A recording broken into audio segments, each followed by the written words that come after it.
하나님과 하나님의 백성과의 관계를 성경에서는 여러 가지 비유를 통해서 가르쳐 줍니다.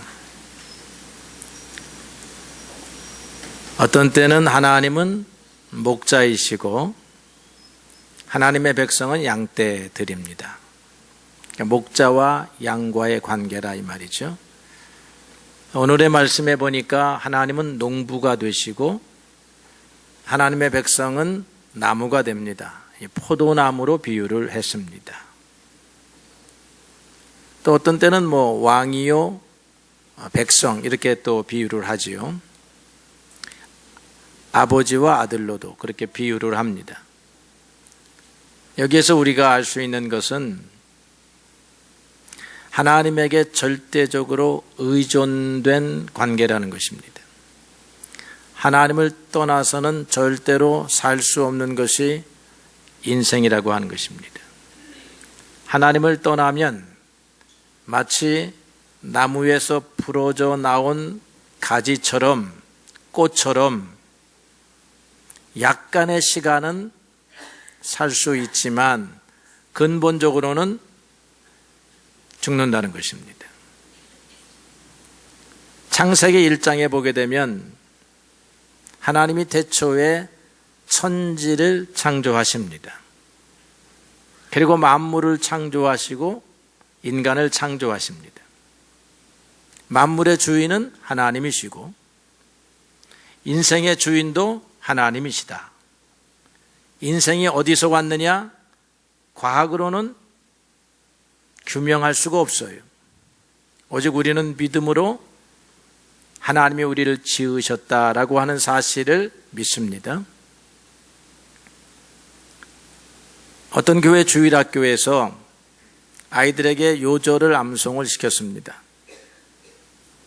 우리 손녀딸 최루아에게 일어난 일입니다. 그게 창세기 1장 1절입니다. 어린아이들에게 가르쳤습니다. 태초에 하나님이 천지를 창조하시느니라. 근데 이 아이가 한국 나이로는 5살이지만 만으로는 3살밖에 되지 아니하니까 더군다나 미국에 있다 보니까 여기 애들보다 한국말이 조금은 어눌하니까 자꾸만 창조를 청소로 읽었습니다. 그래서 시켜보니까 태초에 하나님이 천지를 청소하시느니라. 그렇게 대답을 하는 것입니다. 그래서 교정을 시켰습니다. 청소가 아니고 창조다, 창조. 그 이야기를 우리 딸을 통해서 듣고 나서 굉장히 큰 은혜를 받았습니다. 하나님이 인간을 창조하셨는데 말을 듣지 아니하면 청소하신다. 번성케 하시는 이도 하나님이시고 멸망케 하시는 이도 하나님이시다. 왜냐하면 하나님이 우리 인생의 주인이시기 때문에 그런 것입니다. 하나님이 우리의 인생의 주인이시기 때문에 우리를 열매를 맺는 그런 나무, 잘 자라나는 나무, 그래서 온 세상이 기여할 수 있는 그러한 존귀한 인물로 만들고 싶어 하십니다. 그래서 마치 포도나무를 기르듯이 포도원을 가꾸듯이 가꾸셨습니다. 처음에 포도원은 이스라엘 백성들이었습니다. 이스라엘 백성들은 하나님께서 심으신 나무들입니다. 이 나무가 잘 자라서 송이송이 꿀송이 달콤한 포도 열매를 맺게 하시려고 온갖 정성과 노력을 다하십니다. 오늘 성경에 보니까 농부이신 하나님은 기름진 산을 골랐습니다. 흙이 기름지고 햇볕이 통하고 바람이 잘 통하는 언덕 마루에다가 포도원을 지었습니다. 포도는 이 기후가 좋아야 한다 그럽니다. 그 다음에는 땅을 골라서 돌멩이를 제거했습니다. 그리고는 최상품의 극상품의 포도나무 종자를 심었습니다. 포도원을 허는 여우들, 들짐승들이 찾아올까봐 울타리를 두르고 망대를 세웠습니다. 도둑이 올까봐 망대를 세우고 지키셨습니다. 그리고 비도 주십니다. 가지를 쳐주십니다. 흙을 북돋아 줍니다. 오늘 하나님이 이렇게 말씀을 하셨습니다. 4절에 보니까 내가 내 포도원을 위하여 지금까지 행한 것 외에 더 할 수 있는 것이 무엇이겠느냐? 다 하셨다는 것입니다. 더 할 게 없어요. 하나님이 우리 인간을 사랑하셔서 모든 것을 주셨습니다. 감추신 것이 없어요. 뒤로 빼놓으신 것이 없습니다. 생명과 경건에 관한 모든 것을 주셨다고 베드로후서 1장 3절에 기록했습니다. 여러분, 훌륭한 사람이 될 수 있습니다. 존귀한 사람이 될 수 있습니다. 멋진 사람이 될 수 있습니다. 하나님이 그렇게 후원하십니다. 하나님이 농부로서 그런 나무로 만들기를 여러분들을 원하십니다. 이스라엘 백성들을 그렇게 만들어 가셨습니다. 그런데 어느 날 결산을 한번 해보니까 하나님이 들포도네 그렇게 말씀하시는 거예요. 좋은 포도가 열릴 줄 알았는데 들포도가 열렸으니 이것이 어찌 된 일인가? 라고 하는 것입니다. 하나님이 기뻐하시는 나무에 원치 아니하는 열매가 거두어진 것입니다. 오늘 보게 되면요, 교회도 또 하나의 포도원이에요. 그래서 하나님께서 이스라엘 백성을 불러 모으듯이 교회로 하나님의 백성을 불러 모으셨습니다. 그리고 이 교회에 모든 것을 주셨습니다. 하나님의 말씀을 주십니다. 기도의 능력을 주셨습니다. 찬송의 능력을 주셨습니다. 어려움이 있으면 그 말씀을 붙들고 살아가면 어려움을 이길 수 있게 하셨습니다. 자기의 성정을 하나님의 말씀으로 잘 깎아서 다듬어서 만들어갈 수 있게 하셨습니다. 그런데 사람은 나무하고 달라서 잘 받아들이지를 아니하는 것입니다.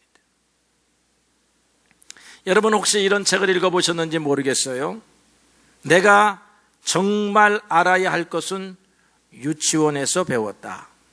이게 로버트 폴룸이라고 하는 그런 목사님이 쓴 조그마한 책입니다. 거기에 보게 되면 간단한 이치예요.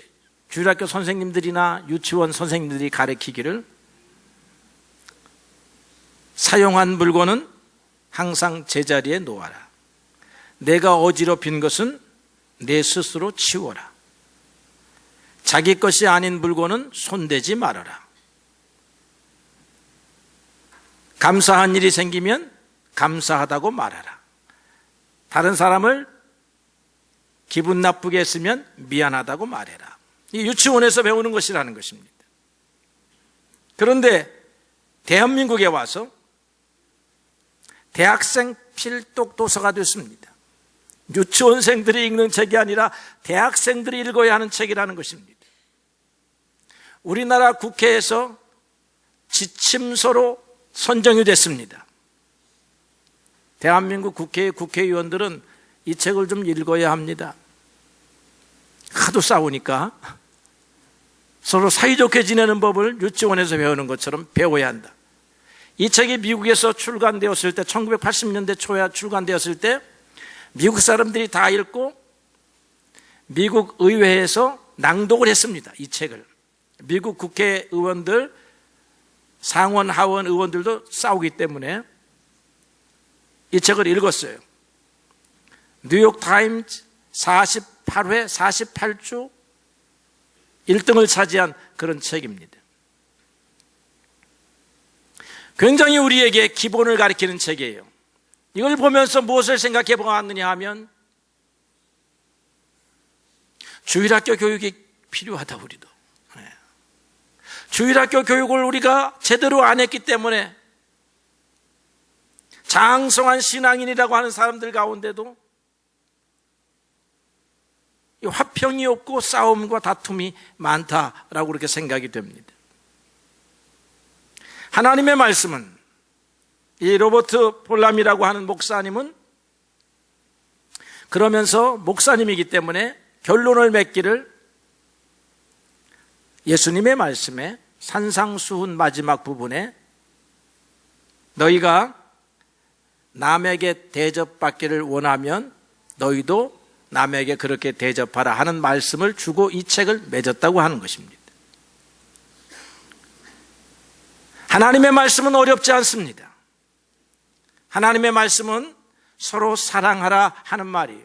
하나님의 사랑을 알고 그 다음에 우리도 다른 사람을 사랑하면서 살라고 하는 말이에요.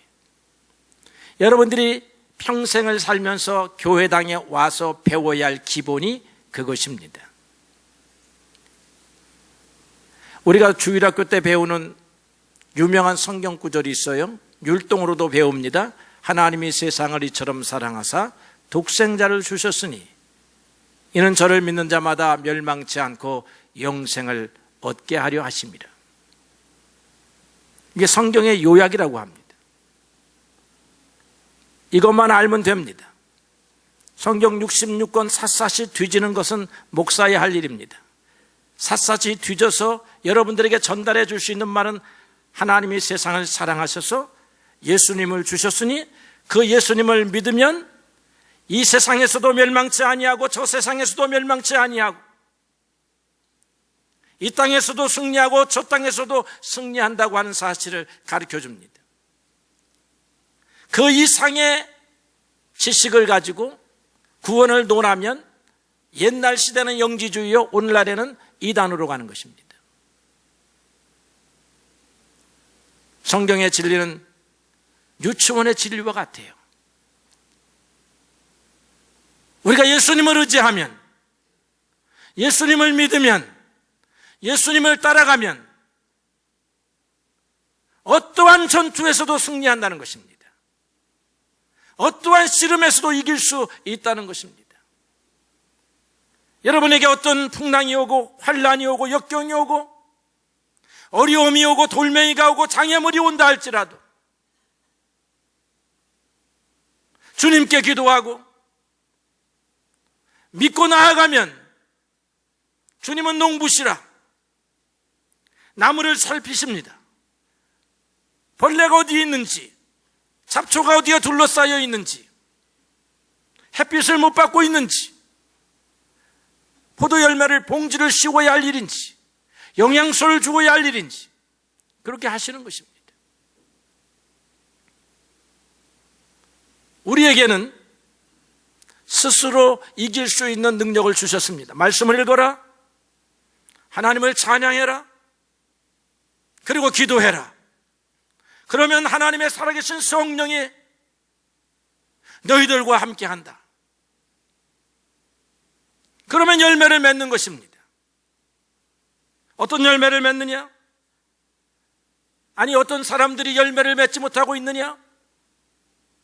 성경을 보니까 한 세 사람 정도의 부류를 소개할 수 있는데, 첫째로는 갈라디아서의 말씀처럼 육신의 열매를 여전히 맺고 살아가는 사람들입니다. 육신의 열매는 갈라디아서 5장 16절 이하에 리스트가 나와 있죠. 리스트가. 근데 우리와 같이 깨끗한 입으로는 말하기가 어려워요. 깨끗한 눈으로는 보기가 어려워요. 그래서 건너뛰고 보기 좋고 말하기 좋은 성령의 열매를 소개하면서, 이 성령의 열매에 반대되는 건 다 육신의 열매예요. 성령의 열매 다 아시죠?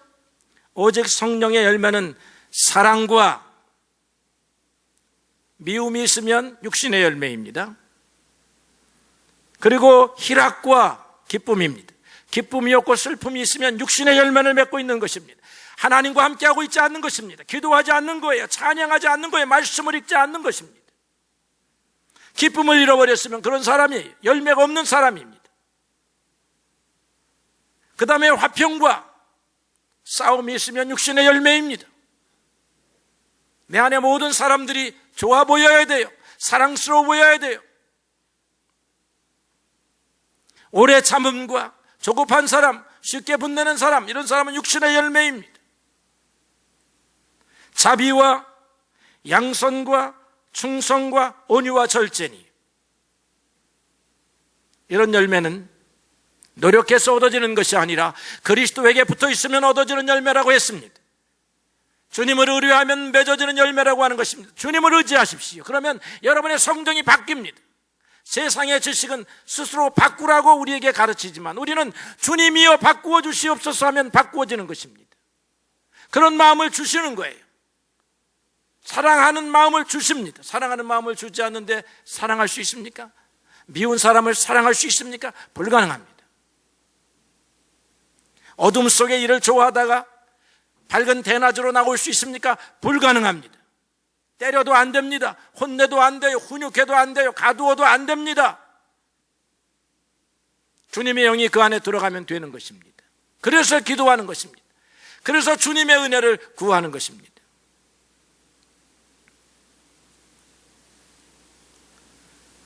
그 다음에 하나님이 우리에게 원하시는 열매는 믿음의 열매입니다. 믿음의 열매. 어떠한 경우에도 믿어라 이 말이에요. 실패의 순간에도 믿고 환난의 순간에도 믿고 역경의 순간에도 믿어라 하는 것입니다. 하나님은 사랑이시다 하는 사실을 믿고 하나님은 너희 하나님이시다 하는 사실을 믿으라는 것입니다. 구약의 찬송 시인 그러면 다윗입니다. 역사상의 찬송 시인 그러면 크로스비라고 하는 여인입니다. 이 여인은 태어날 때부터 눈을 보지 못했습니다.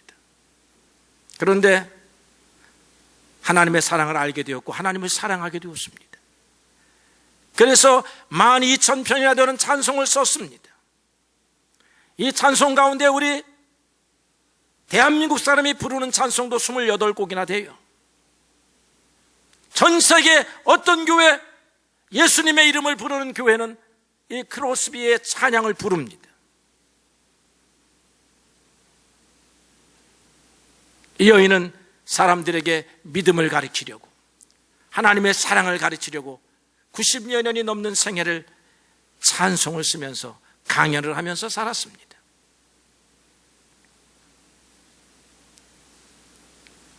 보이지 않는 사람이었지만 절망하지 않았습니다.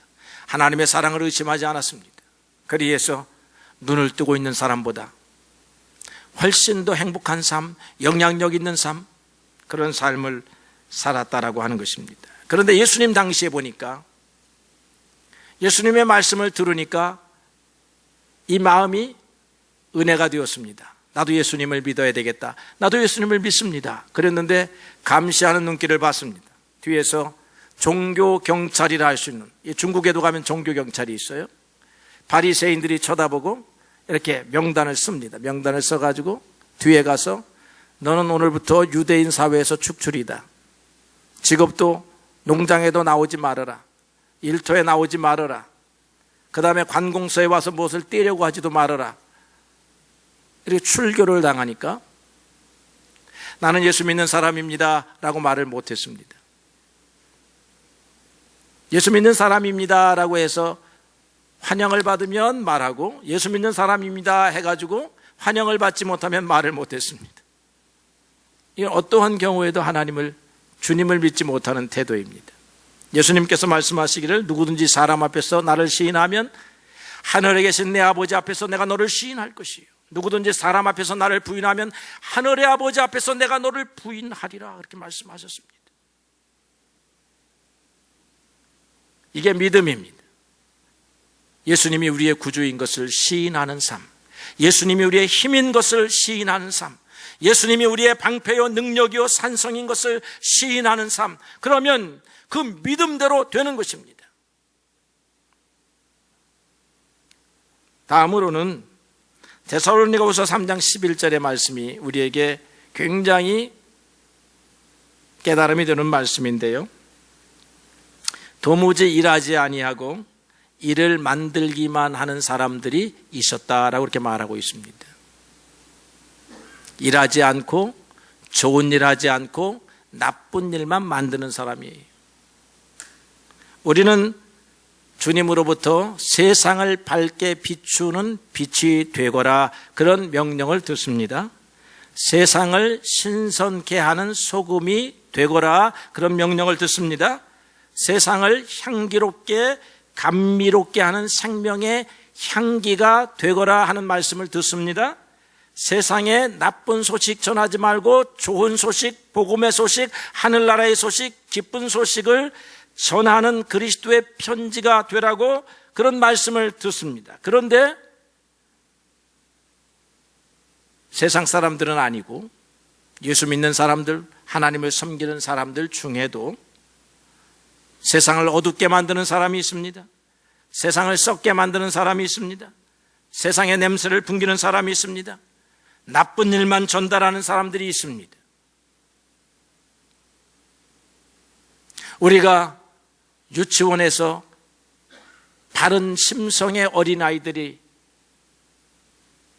자라나는 것처럼 하나님의 교회에서 바른 심성, 그리고 하나님이 기뻐하시는 사람들이 자라나야 하는데, 그것을 위하여 하나님께서 말씀을 주시고 하나님의 능력을 주시고 기도와 찬양의 능력을 주셨습니다. 그런데 오늘 말씀을 듣고 찬양을 하고 기도하고 함에도 불구하고 여전히 들포도와 같은 인생의 열매를 맺는 크리스찬들이 있다는 것입니다. 여기 말고 저쪽에, 여기는 다 좋은 포도들이에요. 몰라, 2등품인지는 모르겠어요. 상등품은 아닐 수도 있어. 여러분, 주님이 우리가 상등품의 좋은 사람 되기를 원하시고 그것을 위하여 모든 것을 준비해 놓으셨고 지금도 우리 옆에서 조력하고 계십니다. 하나님이 기뻐하시는 사람이 되어야 되겠다 하는 목표를 세우십시오. 하나님을 기쁘게 하는 사람, 그런 사람이 되면 하나님이 여러분의 생애를 책임지시는 줄로 믿습니다. 하나님을 찾으십시오. 가까이 하십시오. 사랑하십시오. 주 예수만을 바라보십시오. 그러면 여러분의 인생도 풀리는 것이고 길은 열리는 것이고 문은 열리는 것입니다. 주님의 놀라우신 은혜와 축복이 여러분들과 함께 하셔서 내 인생에 들포도 맺지 아니하고 향기로운 열매를 맺으리라 하는 다짐이 오늘 이 아침에 이 시간에 있기를 주님의 이름으로 축복합니다.